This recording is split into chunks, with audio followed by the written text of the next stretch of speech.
Briefly, my name is Fred Langill, and I'm a veteran from Edinboro.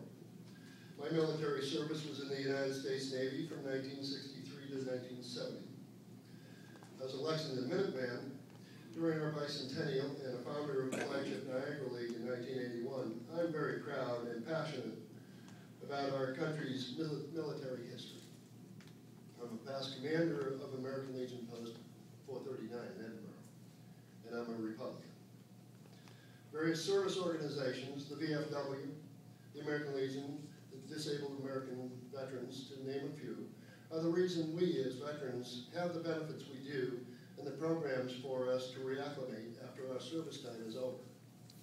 I'd like to thank the VFW PAC for the support they're extending to Mrs. Dahlkemper.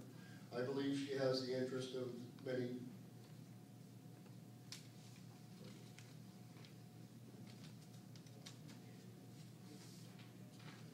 of our community's veterans, as well as the interest of the community as a whole when she represents us in Washington. Mrs. Dahlkemper has made a commitment to her constituents of the community to go to Washington on our behalf. It is not an action of speculation. When our founding fathers voted to declare independence, it was a vote of commitment, not one of speculation. When we as young men and women take our oath to support and defend the Constitution of the United States and the military, it is an oath based on commitment, not one of speculation. We as disabled veterans depend on the Veterans Administration to provide us services based on its commitment to us, not an action of speculation. As a Republican,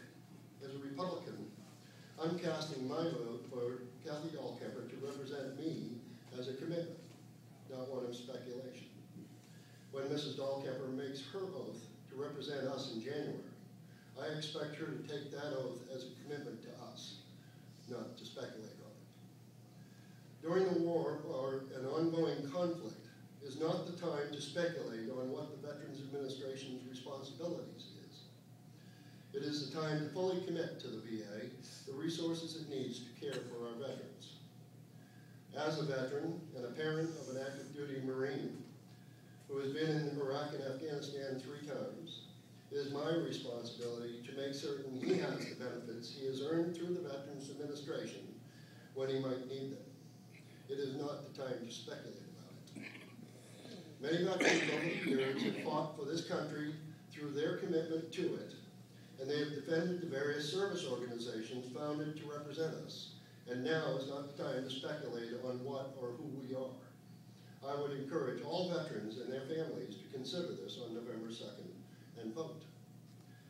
Kathy Dahlkemper has demonstrated that she is committed to veterans and to our benefits. In my research, Mike Kelly has not. That's why I'm telling you my commitment to vote for Kathy Dahlkemper on November 2nd. Let me share with you how Congressman Kathy Dahlkemper has demonstrated her commitment to veterans. She has worked to ensure that veterans receive benefits from the new GI Bill, restoring the promise of a full 4-year education for men and women who served in Iraq and Afghanistan and to serve their families. She voted for the Veterans Health Care Budget Reform and Transparency Act, a major priority for the veterans community.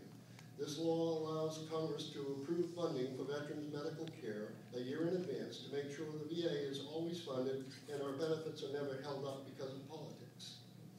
A very, very important thing is she voted for long-needed improvements to the VA, including 4,000 additional permanent claims processors to alleviate a backlog of veterans benefits claims, and a significant funding increase for veterans health care and benefits.